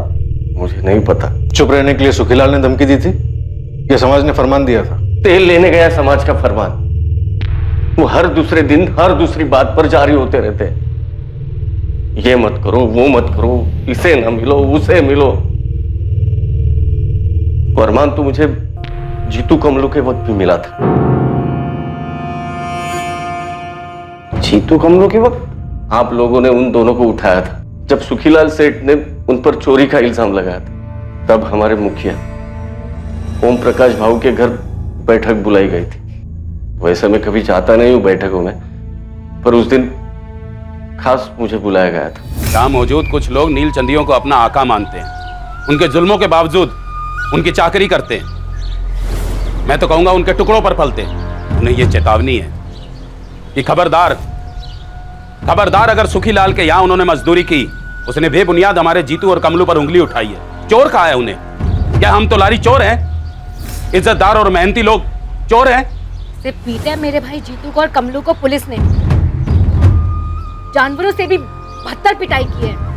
न्याय होगा उनके साथ, लेकिन तब तक यहां बैठे हर तोलारी को यह कसम खानी होगी कि सुखीलाल तो क्या, किसी भी नील चंदी के यहां पर कोई काम नहीं करेगा। कसम है, कसम है। मुझे कुछ कहना है भाऊ। हाँ हाँ तुकाराम, मैं तो इंतजार कर रहा था कब बोलोगे, इसीलिए खास तुम्हें इस बैठक के लिए बुलाया। ओम प्रकाश भाऊ, सभी लोग जानते हैं कि इतने सालों से मैं सुखीलाल सेठ के खेतों में काम कर रहा हूं, उनका खेत संभाल रहा हूं। मेरा उनसे कोई बैर नहीं है। मुझसे हमेशा वो अच्छे से ही पेश आए हैं। तुम कहना क्या चाहते हो? कि इस चोरी के आरोप को सिर्फ एक चोरी का आरोप ही समझा जाए, इसे जात बिरादरी का मामला ना बनाया जाए। तुकाराम दादा, तो आप ये कह रहे हैं कि मेरे भाई जीतू और इनके बेटे कमलू ने वाकई में चोरी की है? मतलब कि आपने भी उन सुखीलाल नीलचंदी के साथ हाथ मिला लिया ना अपनी बिरादरी के लड़कों के खिलाफ? नहीं नहीं, मैं कतई ऐसा नहीं बोल रहा हूँ। मैं सिर्फ इतना ही बोल रहा हूँ कि पुलिस वालों को उनका काम करने दो। अगर आपके भाई प्रवीण का पुलिस भट्टा बनाती या फिर आपकी पत्नी मालती लड़के राहुल के साथ नीलचंदी कुछ कर देते तो फिर कैसा लगता आपको? मुझे ऐसी बहस में पड़ना ही नहीं है रोहिणी और ओम प्रकाश भाऊ। यह आपका फरमान कि मैं सुखीलाल सेठ के खेतों में काम ना करूं, मैं इसे नहीं मानता। और मेरे जैसे जो जो मेहनत की रोटी कमा रहे हैं, दुश्मनी को मिटाने की कोशिश कर रहे हैं, वो भी इस फरमान को नामंजूर करें। अरे क्या नामंजूर करे? ओम प्रकाश जी नाइंसाफी है। ओम प्रकाश जी नाइंसाफी है। शांत, तुमने जो कहना था कह लिया तुकाराम। अब मेरी बात सुनो, जो समाज की मदद को नहीं आता उसके बुरे वक्त में उसके साथ कोई खड़ा नहीं होता। कल को तुम्हारे किसी अपने के साथ नील चंदियों ने अगर कुछ किया तो दलील लेके हमारे पास मत आना। ओम प्रकाश भाऊ, समाज के सभी भाई बहनों, अभी आप सभी गुस्से में हो, तेवर चढ़े हुए हैं। इसलिए सिर्फ मैं यही कहूंगा कि दुश्मनी दो धारी तलवार है। दुश्मन का गला भले काट लो, दूसरी तरफ से खुद का ही गला कटता है।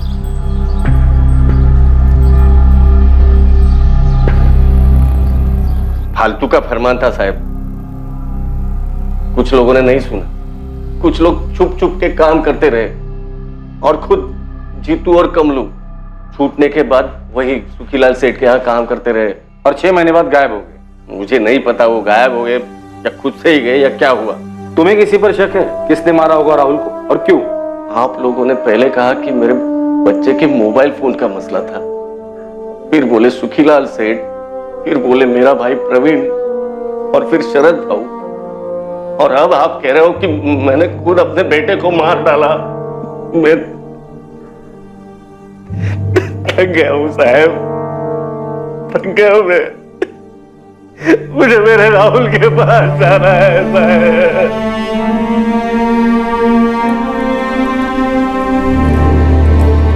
जीतू और कमलू का गायब होना और राहुल मर्डर केस, दरअसल ये दोनों केसेस ओम प्रकाश, तुकाराम और सुखीलाल से जुड़े हुए हैं। शास्त्री, तुम सुखीलाल के घर जाकर उससे बात करो, और राधिका तुम ओम प्रकाश के घर जाके, लेकिन संभल कर।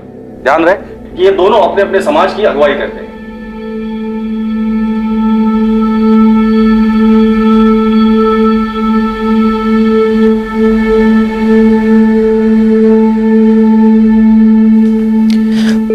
बैठो मालती।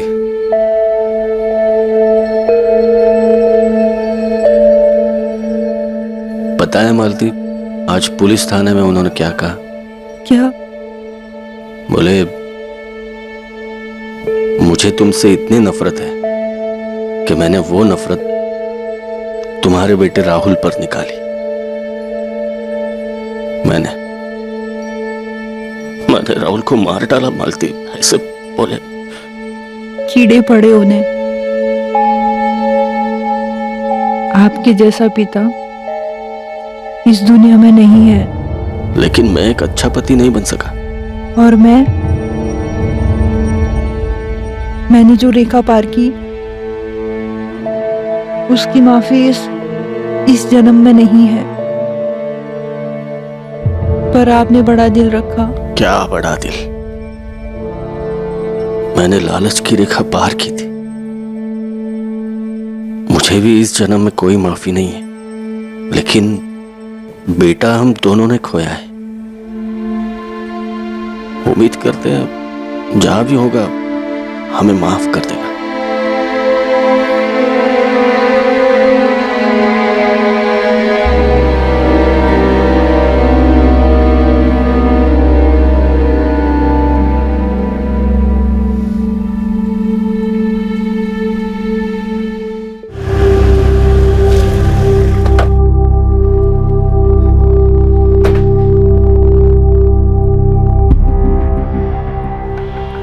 नमस्कार शास्त्री जी, बोलिए क्या सेवा कर सकते हैं? सीधा सवाल है सुखीलाल जी, राहुल तुलारी को किसने मारा? सुखीलाल नीलचंदी के खिलाफ सबूत इकट्ठा करना आपका काम है मैडम, लेकिन एक बात जरूर कहूंगा दावे के साथ, मेरी बिरादरी से ऐसा कोई नहीं है। अरे कोई अपनी बिरादरी के बच्चे को कैसे मारेगा? बच्चा तो मारा गया है ओम प्रकाश, और सुखीलाल के खिलाफ हमें कोई सबूत भी नहीं मिला। जीतू और कमलू के केस में भी नहीं, और कमलू तो लौट आया है। वही तो बात है, दोनों केसेस में जानबूझकर मेरा ही नाम लिया गया है। कोई बच्चा भी बोलेगा ये उन्हीं के बिरादरी में से किसी की चाल है। पर राहुल को सच में मारा गया सुखीलाल जी? खास मुझे बदनाम करने के लिए उस बच्चे को बलि का बकरा बना दिया गया होगा। नामुमकिन, लेकिन अगर ऐसा है तो मैं आपको जबान देता हूं, हमारे समाज से आपको पूरी मदद मिलेगी उस गद्दार को ढूंढने में, लेकिन वो मिलेगा नहीं, क्योंकि ऐसा कोई है ही नहीं।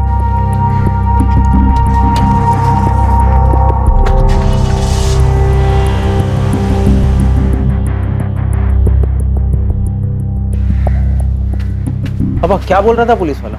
मैंने तुमसे कहा है ना महेश, इस मसले में ना पड़ो। ये मसला मुझे विरासत में मिला है बाबा, जैसे आपको और दादाजी को मिला था, इसलिए मुझे जानना है कि हो क्या रहा है। अभी तक इस केस में क्या हुआ था और क्या हो रहा था, इस पर इन्वेस्टिगेशन की पकड़ पक्की नहीं रही थी, लेकिन बहुत जल्द इन्वेस्टिगेशन की गुलेल का निशाना सही जगह पर लगने जा रहा था, और खुलने वाले थे कुछ ऐसे पत्ते जिनके बारे में अब तक किसी को भनक नहीं थी। सर, मैंने इस ओम प्रकाश का बैकग्राउंड निकलवाया, उसका ट्रैक रिकॉर्ड क्लीन है, लेकिन अपने बिरादरी में थोड़ा शोर ड्रामा करता रहता है, पर ले देकर शांति बनाए रखा है। सुखीलाल के बारे में भी यही पता चला है सर। बच्चा तुकाराम और मालती ने खोया, जो इस वक्त हमारे संदिग्ध नहीं है। शरद भी आउट, प्रवीण आउट, सुखीलाल और ओम प्रकाश हमारे रडार पर नहीं है। फिर ऐसा कौन है जो है तो इसी दुनिया में, लेकिन हमारे रडार पर नहीं आ रहे? सर, वो फिर से आ गई है दिमाग चाटने। वो रोहिणी तोलारी, और वही दुखड़ा गा रही है। जीतू को सुखीलाल ने गायब किया, राहुल को सुखीलाल ने मार डाला। शास्त्री, सुखीलाल जब यहाँ आया था तब उसने एक बात कही थी कि तोलारी बिरादरी से कोई तो है जो उसे फंसाना चाहता है। हाँ सर, उसने तो यहाँ तक कहा था कि राहुल को जानबूझ कर मरवाया गया उसे फंसाने के लिए। सर, जीतू और कमलू के केस को हमेशा एक समझा गया। कमलू ने ये कहा था कि वो भागा नहीं था, और जीतू के बारे में उसको कोई खबर नहीं थी। फिर भी उसका बाप सुरेश रोहिणी के साथ आता रहता था। कमलू के बाप सुरेश को उठाकर लेकर आओ। शास्त्री, इस रोहिणी की स्कैनिंग शुरू कर दो, उसके कॉल रिकॉर्ड्स निकालो। मुझे लगता है दोनों केसेस को जोड़ने वाली कड़ी हमें मिल चुका। वो चोरी का इल्जाम वगैरह होने के बाद हमारा कमलू एकदम गपचुप गुमसुम रहने लगा था। एक दिन काम पे गया, फिर लौटा ही नहीं। मुझे लगा जीतू को कुछ मालूम होगा। विचारना त्याला, पूछना। मैं तो खुद आपसे पूछने आने वाली थी सुरेश भाऊ। जीतू भी रात भर घर वापस नहीं आया, उसका भी फोन ऑफ जा रहा है। तो फिर मैं पुलिस स्टेशन शिकायत करने जाता। रुकिए 2 मिनट, मैं भी आपके साथ आती हूँ। लेकिन शिकायत क्या करेंगे? यही कि मेरा बेटा गायब हो गया, ढूंढो जरा उसे। सुरेश भाऊ, 2 जवान लड़के ऐसे गायब थोड़ी ना हो जाते हैं। उन्हें गायब करवाया गया। चोरी का इल्जाम नहीं लगा पाया तो देखो उन्हें गायब ही करवा दिया। किसने? वही कमीना सुखीलाल नीलचंदी। उसके बाद रोहिणी जो बोलती गई मैं सुनता रहा। दरअसल आप लोगों से बात करने के बाद कमलू जब घर लौटा तो रोहिणी भी पीछे पीछे घर आई थी। क्या बोली तब? कैसे आ रहे तेरे सवाल? यही कि जीतू और मैंने चोरी का माल कहाँ बेचा, जीतू कहाँ है, वगैरह वगैरह। लेकिन मैंने बोल दिया जीतू के गायब होने से मेरा कोई वास्ता नहीं, मुझे कुछ मालूम नहीं। अरे लेकिन तुझे ये तो मालूम है ना कि सुखीलाल तुम दोनों की जान के पीछे पड़ा है। देख, तुझे पुलिस को बोलना होगा कि तुझे पक्का लगता है कि सुखीलाल ने जीतू के साथ कुछ कर दिया है। मुझे तो माफी करो इस बिरादरी की लड़ाई में रोहिणी, तो पुलिस को ऐसा कुछ नहीं बोलूंगा जो मुझे मालूम नहीं या जो हुआ ही नहीं। जीतू गायब है और तू कह रहा है कुछ नहीं हुआ है। सुरेश भाऊ, आप कुछ नहीं कहेंगे? कमलू सही तो कह रहा है ना, काय चुकी से बोल रहा तू? सुरेश भाऊ, याद रखो ओम प्रकाश भाऊ ने क्या कहा था, जो बिरादरी की नहीं सोचता उसको कोई नहीं पूछता। उसके बाद मुझसे या कमलू की माँ से बात तक नहीं करती। मुझे हमेशा डर लगा रहता है कहीं ओम प्रकाश भाऊ से वो शिकायत न कर दे या कुछ कर न दे। आप चिंता ना करें, वो कुछ नहीं करेगी। जो करना है हम करेंगे। हाँ, मैं राजेंद्र सुर्वे बोल रहा हूँ। आप कौन? झांझरवाड़ी पुलिस स्टेशन से सब इंस्पेक्टर शास्त्री बोल रहा हूँ। हाँ हाँ, बोलिए। रोहिणी तोलारी से काफी अच्छी पहचान है तुम्हारी। हाँ हाँ हाँ जी। रात को 2, कभी कभी 3 बजे वाली पहचान। साहब, रोहिणी 1.5 साल पहले मेरे मेडिकल स्टोर पर असिस्टेंट की जॉब पर लगी थी। 6 महीने हमारा अफेयर चला था और मेरी बीवी की तबीयत नाजुक रहती है तो। तुझसे सफाई नहीं मांग रहे, सवाल पूछे उसका जवाब दे। जीतू को जानता है? हाँ साहब, रोहिणी का भाई 1-2 बार शॉप पर आया था वो। अभी कहाँ है जीतू? मेरे को कैसे मालूम होगा साहब? रोहिणी ने 1 साल पहले जॉब छोड़ दिया था और मैं भी नहीं चाहता था कि वो वहां पे रहे, क्योंकि हमारा रिश्ता 1 साल पहले टूट चुका था। क्यों टूटा रिश्ता? तेरी बीवी की तबीयत ठीक हो गई थी क्या? नहीं साहब, वो मेरे को धोखा दे रही थी। सेम टाइम पर उसका दूसरे के साथ भी अफेयर था। दूसरे का नाम बोल। इंस्पेक्टर कुछ तो बोलिए।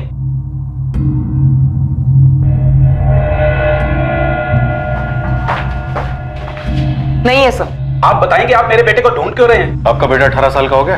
नहीं, अभी 2 महीने बाकी हैं। बच्चा है वो।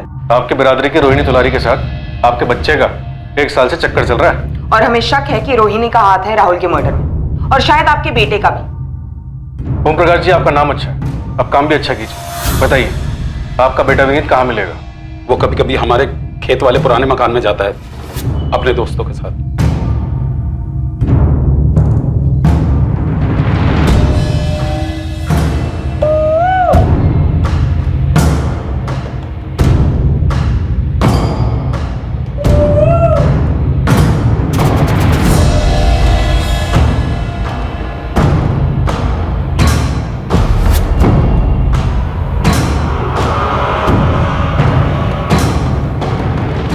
याला म्हणतात मजा।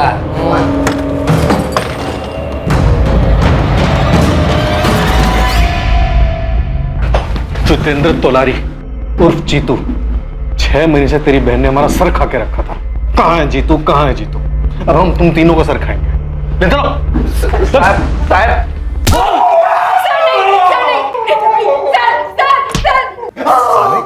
जो हुआ है वो सब सच बता रहा। कुछ भी छुपाया ना तो मुंह में एक भी दांत नहीं रखूंगा, तेरी सारी हड्डियां तोड़ दूंगा। बोल। तू भी समझी? पता दे साहब। अबे कब तक वही थके हुए गेम खेलता रहेगा? अब क्या करो विनीत दादा, जो है वही खेल रहा हूँ। सुन, आज शाम को 6 बजे नीलचंदी के खेत के अंदर मिल। एक आदमी है जो तुझे नए नए गेम डाल कर देगा, वो भी फोकट में। फोकट में? हाँ, लेकिन तू किसी को बोलना मत कि वो और मैं तुझे मिल रहे करके। अगर तू किसी को भी बोलेगा तो पूरा सारस गांव पीछे पड़ जाएगा कि हमें भी दो, हमें भी दो। हाँ, देवाची शपथ की किसी को नहीं बोलेगा। ठीक है, फिर शाम को 6 बजे। ये जीतू का गेम डाल के देने वाले?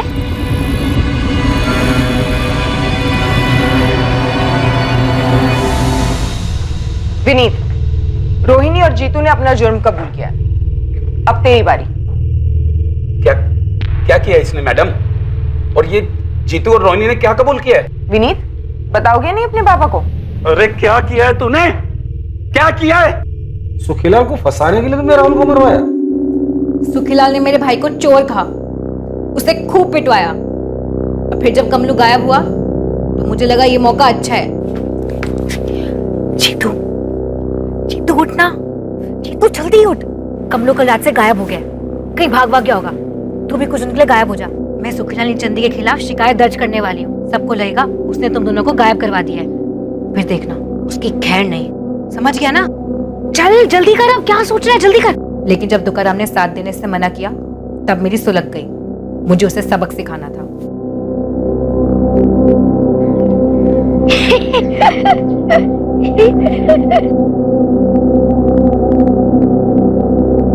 विनीत मेरी जेब में था, इसलिए वो तुरंत मान गया। जीतू को भी गुस्सा था सुखीलाल पर, और अब तुकाराम पर भी। हमने प्लान बनाया और मार डाला राहुल को। एक दूसरे बिरादरी के आदमी को बदनाम करने के लिए तुमने अपने ही बिरादरी के 11 साल के बच्चे को मार डाला, ताकि दोनों बिरादरियों में झगड़ा हो जाए। सिर्फ इसलिए कि तू उसके साथ सोता है। रोहिणी तोलारी और उसके भाई जितेंद्र तोलारी उर्फ जीतू पर आईपीसी की धारा 302 के तहत हत्या का चार्ज लगाया गया है। हालांकि जुर्म के वक्त विनीत तोलारी नाबालिग था, पर कोर्ट ने जुर्म की जघन्यता, उसकी हीनियसनेस को नजर में रखते हुए जुवेनाइल जस्टिस एक्ट के सेक्शन 15 के तहत विनीत पर भी धारा 302 लागू की है। तुकाराम और मालती अपने बेटे के कत्ल की वजह जानकर हक्का बक्का रह गए। ओम प्रकाश को भनक तक नहीं थी कि राहुल के कातिलों में एक उसी का नाबालिग बेटा विनीत था। सुखीलाल इस बात को हजम नहीं कर पा रहा है कि उससे बदला लेने के लिए रोहिणी ने एक मासूम बच्चे को मार दिया। दूसरी तरफ उसके घर हुई चोरी का केस अब तक हल नहीं हो पाया है। इन्वेस्टिगेशन जारी है। रोहिणी तोलारी ने गुलेल के एक पत्थर से 2 निशाने लगाने की कोशिश की। एक निशाना था दुश्मन बिरादरी के सुखीलाल से बदला लेना, दूसरा मकसद था अपनी ही बिरादरी के तुकाराम को गहरा घाव देना, क्योंकि उसने अपनी बिरादरी के फरमान का अनादर किया।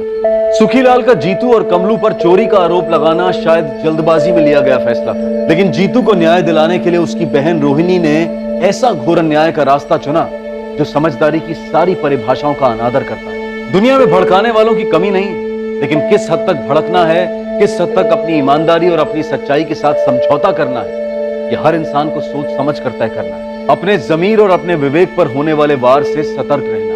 अब मैं अनूप सोनी आपसे विदा लेता हूं, फिर मुलाकात होगी एक और नए केस के साथ। और याद रखें, क्राइम और आपके बीच में सिर्फ इतना फर्क है कि आप कितने सतर्क हैं। सतर्क रहें, सुरक्षित रहें। जय हिंद। इस तरह के और भी एपिसोड देखने के लिए हमारे चैनल को सब्सक्राइब करें और बेल आइकन दबाना ना भूलें।